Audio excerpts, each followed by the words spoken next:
we have a desperate need for more affordable EVs all around the world. And there are quite a few comments on the video that I made about the BYD Seagull, with people telling me that they would buy one immediately if they could. So like in Australia and England. So it's good news that there are more cars, another car from Kia coming to the market, which is going to be reasonably cheap. Thanks for joining me again, folks. Good to see you all again. Thanks for watching my videos and coming back to watch more. Please remember to consider subscribing if you enjoy my stuff, and also press the notification symbol next to the subscribe button, and then press whatever you want on there. I make EV news videos every single day. The Kia EV2 is positioned as an entry-level small electric vehicle, with its launch expected in Europe in Q4 2025, so October to December, ahead of the first deliveries in 2026 at some point. And it's part of Kia's strategy to expand its electric vehicle lineup, and is anticipated to be priced competitively at $30,000 or 28,500 euro to kind of capture a more broad audience for Kia. That's kind of what their plan is. So the Kia EV2, what we know about it, this is what we know. It's going to be around $30,000, 28,500 euro, and it's designed with a European, apparently, aesthetic, despite being a budget model, and it's expected to embody a bold, high-tech look, which personally I'm not the biggest fan of, but nevertheless it does look nice. Even I can see that.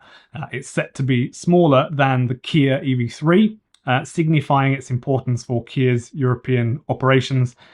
The vehicle is codenamed Kia QV for some reason, which will measure 4 meters exactly in length, making it 4 centimeters shorter than the Hyundai Venue, which is sold in the US. However, the wheelbase will be 3.5 centimeters longer, measuring 2.55 meters. So the design specifications are planned to be finalized by the end of this year, so in a couple of months' time, with the prototype vehicle expected to be built in 2024, followed by road trials in South Korea and in Europe in late 2024. So that's what we're expecting to see. And they have a factory, I think it's in Slovakia, so they'll probably do some driving around Slovakia, which is nice, lucky them. Kia plans to offer the EV2 in 2 variants concerning battery and range. A standard range variant featuring lithium-ion phosphate cells, which is the one I go for, and the long-range variant with a battery pack composed of nickel, cobalt, manganese cells.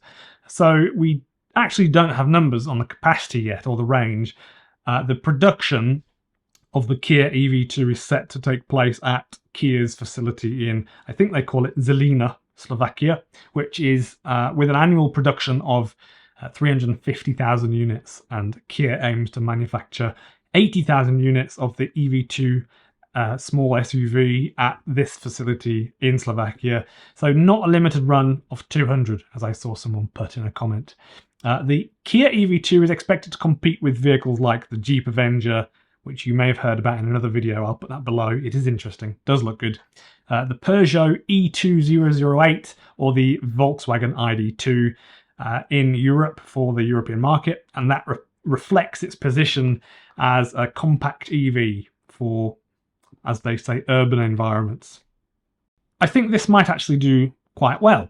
Kia are getting really popular these days, more popular every year, I think. And their design and marketing, I would say, is on point. And I love the EV6 and the EV6, the fast one.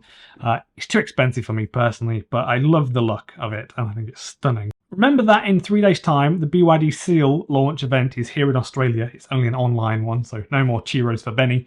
I'll make a video about it as soon as I know the price for you.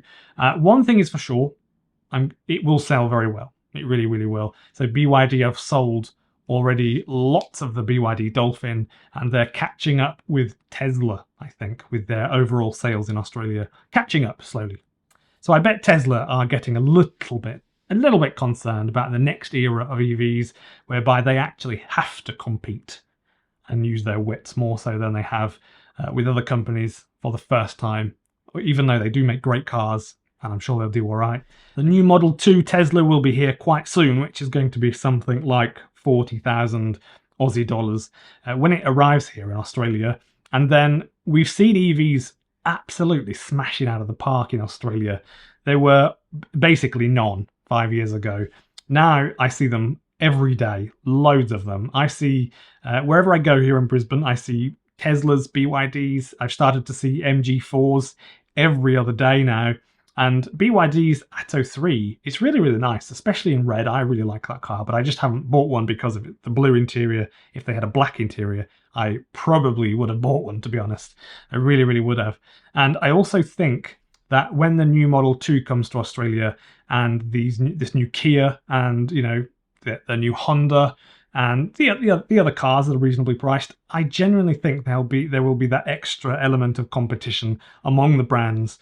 So they are going to be edging toward that, a bit closer toward that $40,000 mark for cars that previously, you know, like now would be 46, 48, which is, in my view, where these vehicles really need to be for the masses, I think. And as much as 50,000 isn't hugely bad, I just think 40,000 is much more affordable and palatable for the average working Australian when you consider a brand new Honda Jazz back in the day, or even just a couple of years ago before they stopped selling it, would have been about 24 grand when they were being sold in Australia, which they have stopped it now, which is really sad.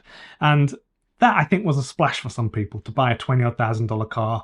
And I think it's possibly going to be fine for them to spend more on EV down the line due to the fact that they're so cheap to run. I think people will obviously know that. But I'm keen to know what you all think about this new Kia. What do you think of the pricing and the brand, or the way that things are going with the company and their new wave of EVs, this new look that Kia have come up with for their electric cars? Thank you for joining me again, folks. See you all in the next video. Thanks for watching.